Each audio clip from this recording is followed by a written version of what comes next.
Hello, Paul Pluta, Archie Luxury Channel, Paul Pluta Channel, and I'd like to talk about the investment potential of wristwatches.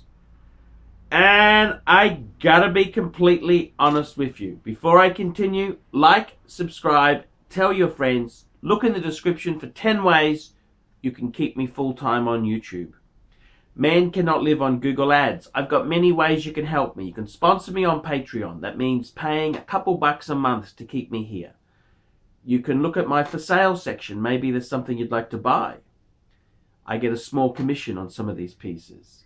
You can deal with my friends at Jewellers on Time. You can organize a paid review. Help me, help me, help me. Today, I want to talk about the risk, the collectible, the investment potential of the wristwatch market. And I gotta tell you, we are in a very bad situation.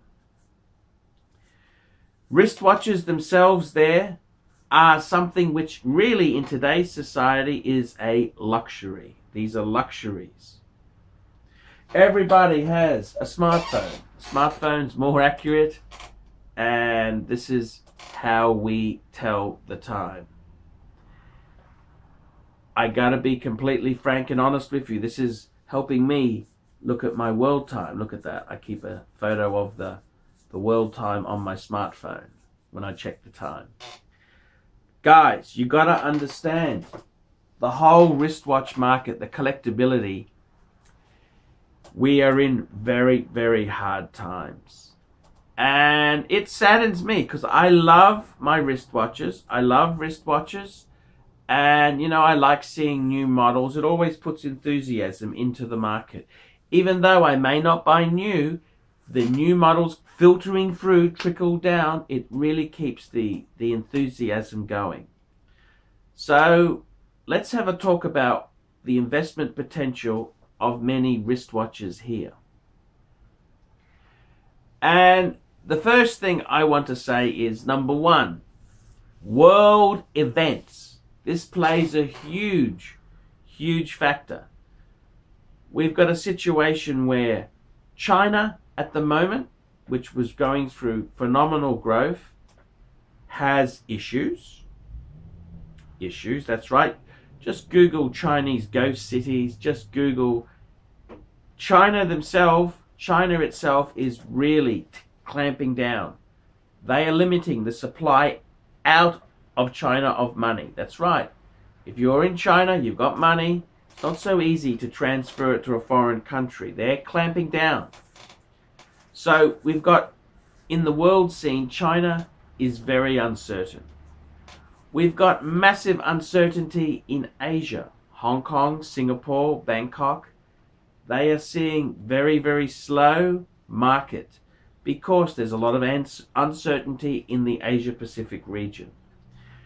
We go to Europe, England. We've got turmoil in England with the Brexit, leaving the EU. In Europe itself there, we've got huge turmoil. We've got major voter backlash against the traditional political parties in France. And we're seeing a lot of uncertainty, a lot of issues with the migrants flooding in from war-torn Syria, the Middle East, Africa. We're seeing a lot of uncertainty in Europe. We've got many economies in Europe in trouble. Think Poland, think Yugoslavia, Croatia, Serbia, Greece, Spain, Portugal. Fucking nasty. And then we look at America itself there. Ooh, we've got the Trumpster at the wheel. And even though I'm a huge Trumpster fan, he may not have solved all the problems as quickly as some of us would have hoped. So there is uncertainty. Uncertainty brings consumer slowdown. So the whole world scene is chaotic, to say the least. The second factor is that wristwatches themselves there have come at a huge time. There's never been, prior to the slowdown over the last 18 months, never been such a great time in the wristwatch market. Rolex has never made more watches. Rolex was making over 1 million pieces a year. Patek Philippe, which was a very obscure little brand, they've never produced as many complications as they have in the last 5 years. That's right, because you look at the catalogues from Patek Philippe, and yes, they always had grand complications, perpetual calendar chronographs, they had world times, but a lot of these things, chronographs, they were big money. Most people buying a Patek got a very simple Patek. What Patek Philippe has done is they've reduced the costs, and technologies allowed them to bring out useful complications like the annual calendar instead of the perpetual calendar, the annual calendar chronograph instead of the perpetual calendar chronograph. So many interesting complications. Numbers have never been so high. And I gotta be completely frank and honest with you. We've got players like Rolex who are doing the Panerai trick, limited editions, special models, very secretive, limiting supply. Everyone wants what they can't have, so we just trickle a few out. Very clever idea on Rolex's behalf. So, as far as the investment potential of these watches, we've got world uncertainty. We've got a massive Swiss market who's never produced so many. And third thing we've got is changing technology. I mean, a wristwatch was a really cool thing to have. It was really cool to be able to tell time. Nowadays, most people have a smartphone. This is killing off the wristwatch, the camera, so many devices. This is killing off the PC, the laptop. The smartphone is taking its toll on these. So when you look at these things here, it's very turbulent. The investment potential. What is it like, the investment potential? And I would say it is risky. It is very risky. And there are very few brands that I would be investing in. This is the investor talking, not the collector. Let's be honest. Patek Philippe, I love the brand. Love the brand to death. They've done themselves a disservice by releasing far too many complications, far too many watches in far too many markets. So that ain't good. Okay, that means there, honestly, a lot of pieces there. Yes, you look at the investment potential, and do Pateks continually go up? Well, they do and they don't. But Patek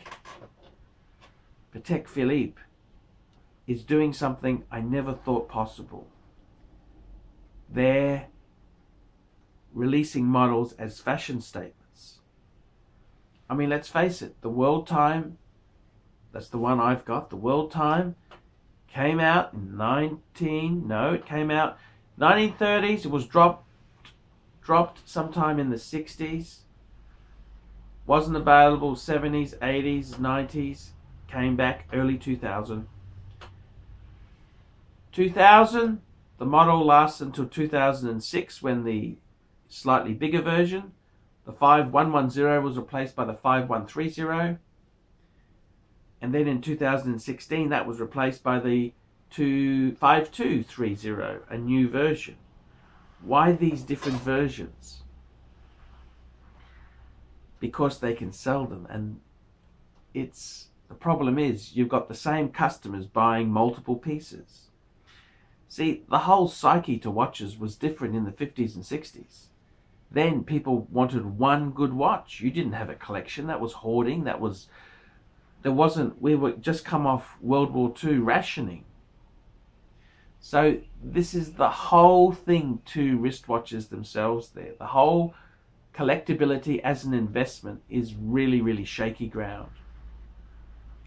The other scary thing you're having in the wristwatch collectible market is that so many of these makers, they're trying to keep the servicing in-house. Go and have a look on the secondary market and see what a three-hand Audemars Piguet and a complicated Audemars Piguet go for. And you'd be surprised how similar in price they are. Why is that so? Why does a dual time Audemars Piguet, why is it similar to a automatic three-hand date model? The answer lies in the very expensive service costs. That is the reason. That is the reason. And that reason there alone will really, it's going to kill the secondary value. People are scared. You've got an Audemars Piguet that hasn't been serviced in a couple of years. Ooh, try selling it. Rolex themselves, they used to give tools to independent watchmakers so that Rolex's philosophy was if people could service it, they would sell more. Now they've taken all that service work back in. That's a big core of their profit. The other thing that's happening in this world itself here is we are seeing a lot of uncertainty. Never before has there been such change. The speed of change is very fast. Big companies like Encyclopedia Britannica don't exist. Big companies like Olivetti don't exist. General Motors on the verge of bankruptcy. We're seeing massive change.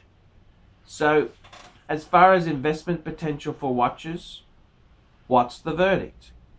Well, I wouldn't be putting all my eggs in one basket.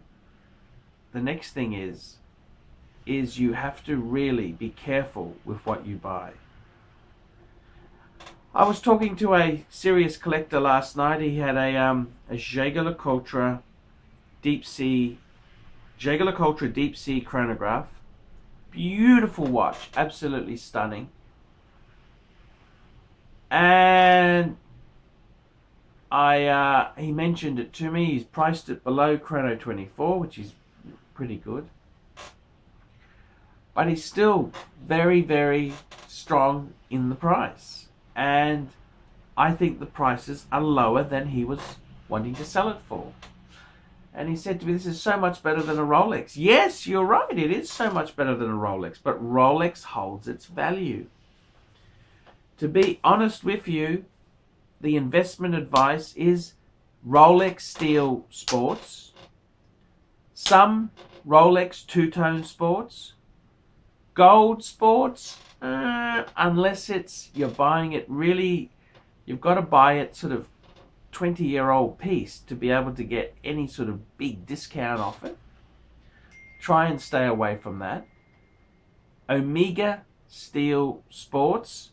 However, Omega has released far too many models, far too many Planet Oceans, far too many Seamasters, far too many Speedmasters. You want to try and stay with the iconic models. The Speedmaster Man on the Moon, the traditional Halcyon glass one, that's the one to get. Brands like Patek, I got to be honest with you. Patek, yes, they are a great watch. They will always retain value, but they are fucking hard to sell. Once you have a wristwatch over $15,000, the number of buyers really drops off. Yes, people love it. Yes, yes, yes, but 15,000 US dollars, once you get over that figure there on the used market, ooh, very, very tough to move. Very tough to move. Very hard to sell. So you've got to remember this. I mean, these wristwatches that you may love, lust after and crave, they've got to have someone to buy them after you have lusted, craved and handled them. So in many ways, a lot of these watches here are going to be very hard to sell. Brands that are hard to sell. Panerai. Panerai's had a huge market correction.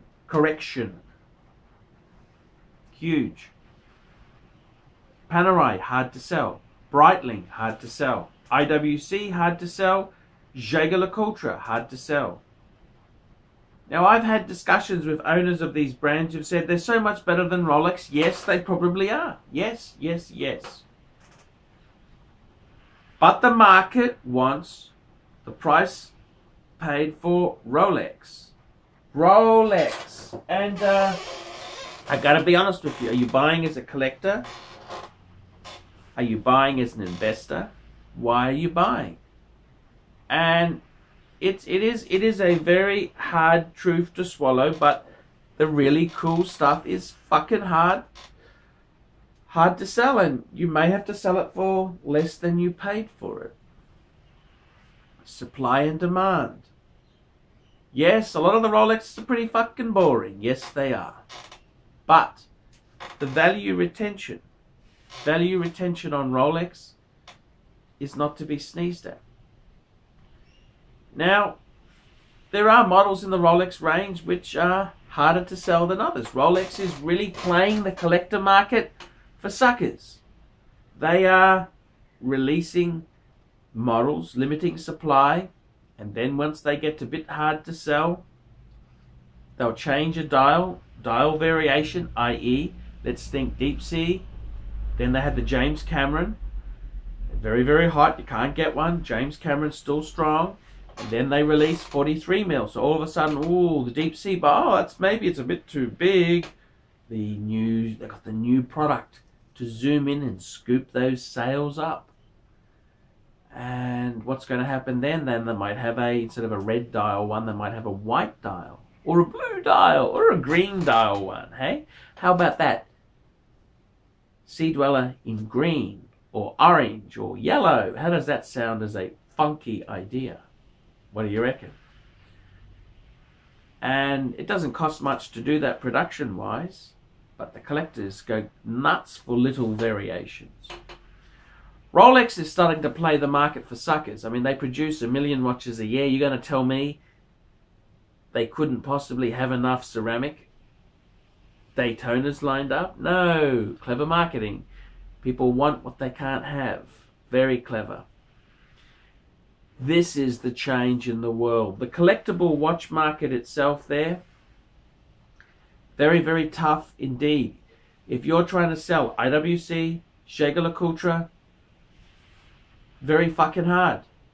Panerai, Breitling, very fucking hard indeed.